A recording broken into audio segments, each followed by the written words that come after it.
When trauma strikes, it can feel like the ground beneath you has been ripped away, leaving you floating in a sea of fear, anger, and sadness.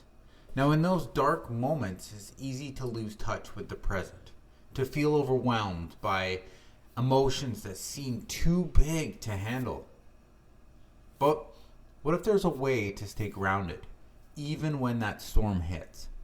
Today, we're going to dive deep into the strategies that can help you just do that. Right? We're going to explore how to acknowledge and accept your emotions without letting them control you. Now, the power of routines and mindfulness to bring stability, and the importance of leaning on your support network when you need it most. So plus, we're going to go through a little sample, but powerful grounding techniques that can pull you back to the present when things feel out of control. If you've ever felt lost in the wake of trauma, this episode is for you. So let's find our footing together. Welcome to Shields Down, Healing for First Responders, the podcast supporting those on the front lines as they navigate PTSD and trauma.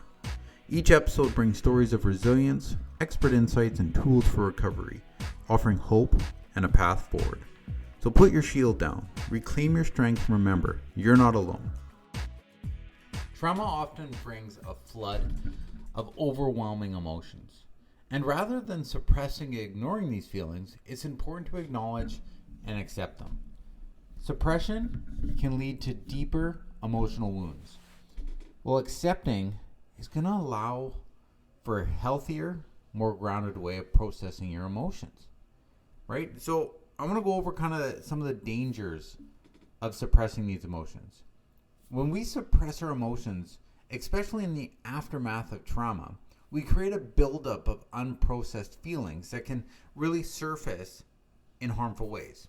Right? This might include heightened anxiety, emotional outbursts, or physical symptoms like headaches or muscle tension. Suppression may seem like a short-term solution to avoid that pain, but over time, it's going to really deepen emotional wounds and make healing much harder. So by acknowledging and accepting your emotions, you can prevent that negative long-term effects of suppression and begin to work through your trauma in a healthier way.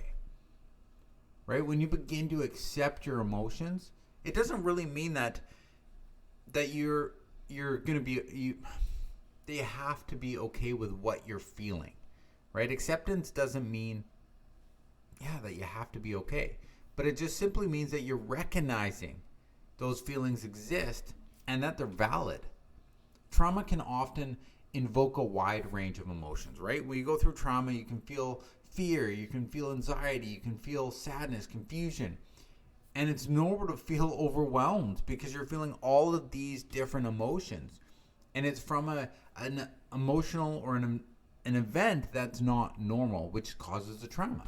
So when you can begin to accept these emotions rather than fight them, you're going to create a space to understand them, to process them, and then begin to journey towards that healing.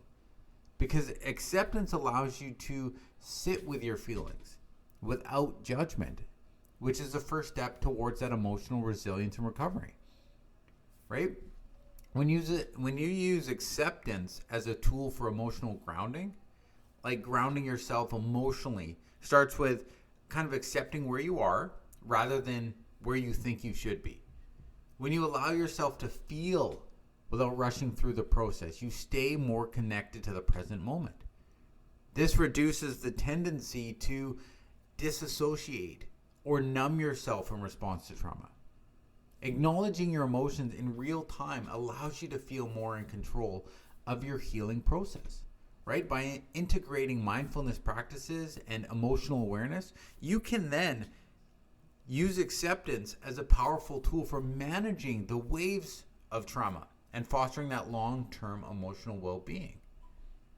So step one in the process of understanding and acknowledging and accepting your emotions. That's step one, right? Then you want to begin to establish some kind of a routine.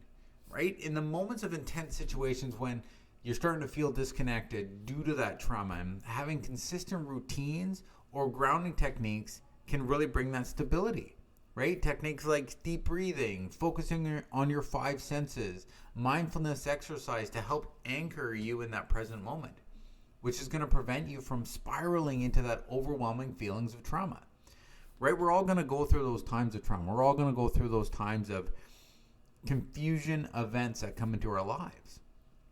But when you can begin to have these routines and go, okay, I know what I'm going to do in that moment, right? Because routines are essential for first responders and for everybody navigating PTSD, because it's going to provide that sense of predictability in a world that often feels chaotic and uncertain, right? When you can establish that consistent daily routine, it's going to create that structure. It's going to give you a sense of control over your environment and your actions. And this predictability, especially important when managing the emotions like the highs and the lows that often accompany trauma. But when you know what to expect each day, right, because you've created this routine, it becomes easier to manage stress and reduce that anxiety. This routine will create mental space for you to focus on healing by minimizing the unpredictability that can trigger a stress response. Now, I know creating these routines and creating this stability is a little bit more difficult because as first responders, we're always going into situations. We don't know at the beginning of the shift what it's going to look like when we're at the end of the shift, looking back of what we've been into. But if you can create that routine and you can create the space of certain things, that when you get up, you work out and you journal and maybe you read a book or something to build your intelligence for that day. These routines are going to create that space for you to be able to live more grounded and more, create that predictability within your day. So you also want to have throughout your day some grounding techniques, because this is going to create an anchor in that present moment, right? Our mind goes back and forth. So when we're in a stressful state, it's because we're thinking of something in the past or we're thinking about something that could happen in the future. Rarely is anxiety, stress caused in the moment, right? So when we begin to use grounding techniques to help you stay connected to that present moment, especially when trauma causes that overwhelm emotion or maybe that disassociation because you're thinking about that past event. Now, these techniques can really bring a sense of pulling attention away from these distressing thoughts and bring you back into that moment of now. And when you do this, it's gonna bring a sense of freedom. At least that's how it does with me, right? I'm free from worrying about the future. I'm free from the negative thoughts of the past. I'm just living in the moment. So you can do things like deep breathing, identifying objects in your environment, using your senses to observe what you see, hear, feel, right? And just bring you back into the now. And it's a simple exercise that you can do. And then by engaging your senses, it'll remind your body and your mind that the distress that you're feeling isn't actually happening right now. And it's going to provide you, it'll provide you with immediate relief. And that's what we're going for. We want to, when we're having those anxiety attacks or we're having that stressful, your heart's racing, that adrenaline's going, you're going, okay, let me bring this back to the now so that I can control my emotions as much as I can, right? Mindfulness is basically the foundation for grounding and recovery, right? Mindfulness practices, and again, I don't mean that you have to just sit there, legs crossed, arms out, looking like a monk, right? Mindfulness is anything that'll bring you back to the certain moment, right? When stress or trauma takes over, it's easy to lose the touch of that here and now, right? Because you're ruminating on past events or you're worrying about the future. But mindfulness is going to help you interrupt that cycle, and it's just going to gently guide you back to the present, right? It's not about pushing emotions away. Mindfulness is about observing them without getting overwhelmed and understanding, okay, this is how I'm feeling right now, and that's okay. So why am I feeling like this? What can I do to begin to bring back, because I know that these emotions are something that may happen in the future, but probably not, or a thought that I've thought about the past that is now over, and there's nothing I can do to change or erase it, right? And mindfulness is going to allow you to respond to that stress in a measured, thoughtful way, rather than being controlled by it. Oh my gosh, I'm feeling like this. What can I do? Right? This emotion's done, and it's time to just create that foundation for managing your trauma and triggers every day. And then finally, if sometimes you get into a place where all this kind of stuff, you get overwhelmed, you get tired, and it's not working. And that's when you want to lean on your support network, right?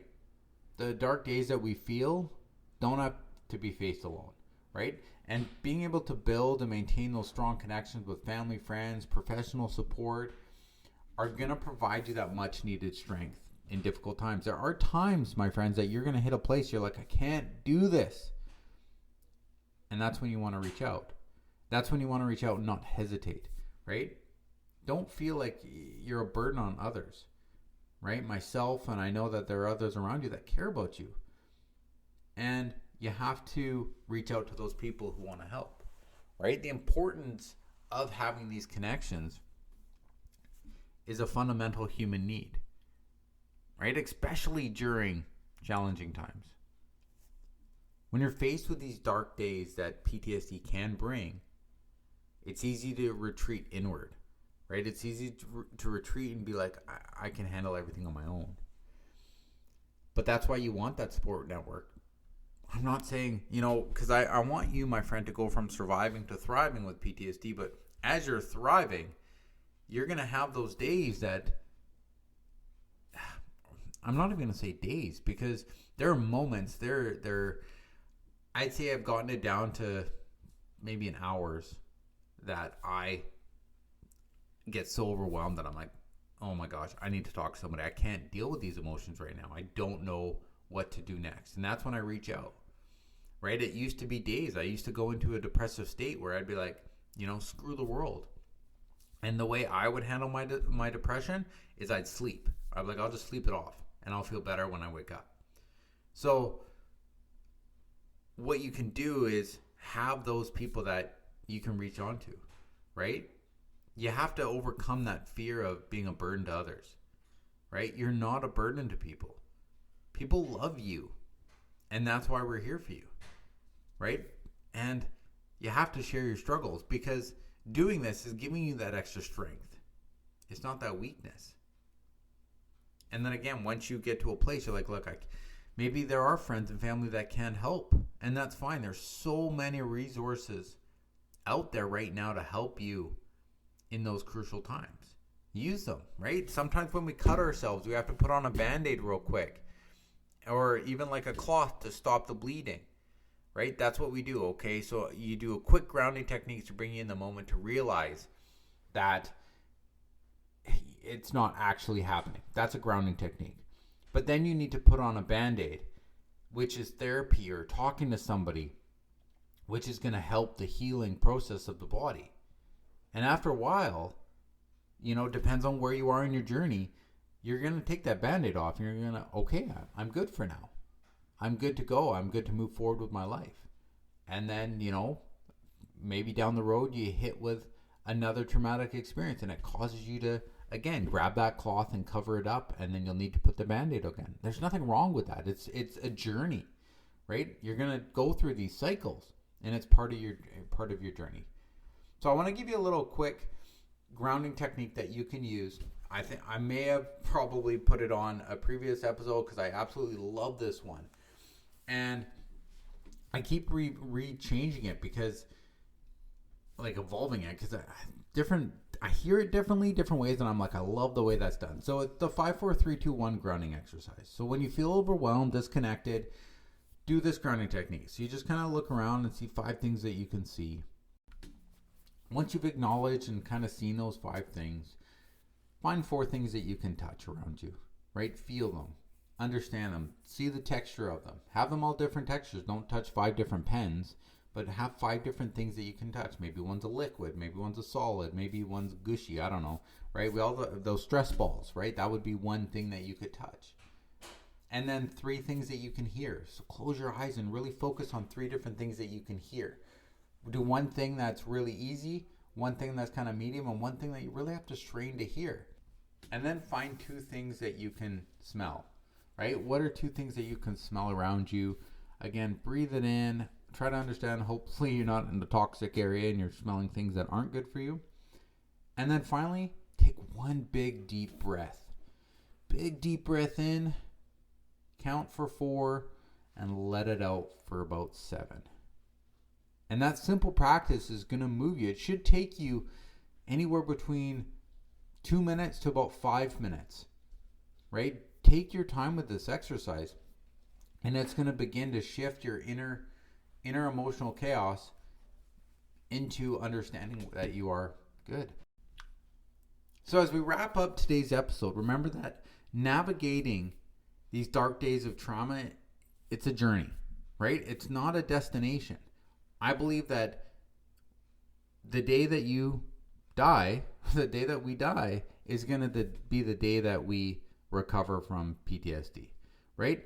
But PTSD doesn't have to be a bad thing, right? It can be a journey of your life. Like, I'm thriving every day, and I've been diagnosed with PTSD. There's times that come and go, and that's why I'm doing this, my friends, is I want to show you that you can live a thriving lifestyle alongside these symptoms. And by acknowledging and accepting your emotions, you give yourself permission to heal rather than trying to bury that pain that weighs you down. Establishing routines and grounding techniques are going to really give you that sense of stability, anchoring you to that present when everything else feels uncertain. Don't forget that the power of that support network, right? Reach out to those loved ones or professionals. They can help you with that band-aid stage that you may get into during those tough times. But when you find yourself feeling so overwhelmed, try that 5-4-3-2-1 exercise, right? It's very simple, but it's so effective. And it's going to bring your focus back to that present moment. It's going to help you regain control and peace amidst that chaos. Healing from trauma takes time. It takes courage and it takes compassion for yourself. You're not alone in this journey. And every small step that you take is a testament for your resilience and your strength. Thank you for tuning in to Shields Down, Healing for First Responders. Remember, healing is a journey and each step forward matters. Now, if today's episode resonated with you, share it with someone who might need it. And don't forget to subscribe for more stories, insights, and tools for recovery. Together, we'll build a stronger, more resilient community. Until next time, stay safe, stay strong, and we'll see you on the next episode.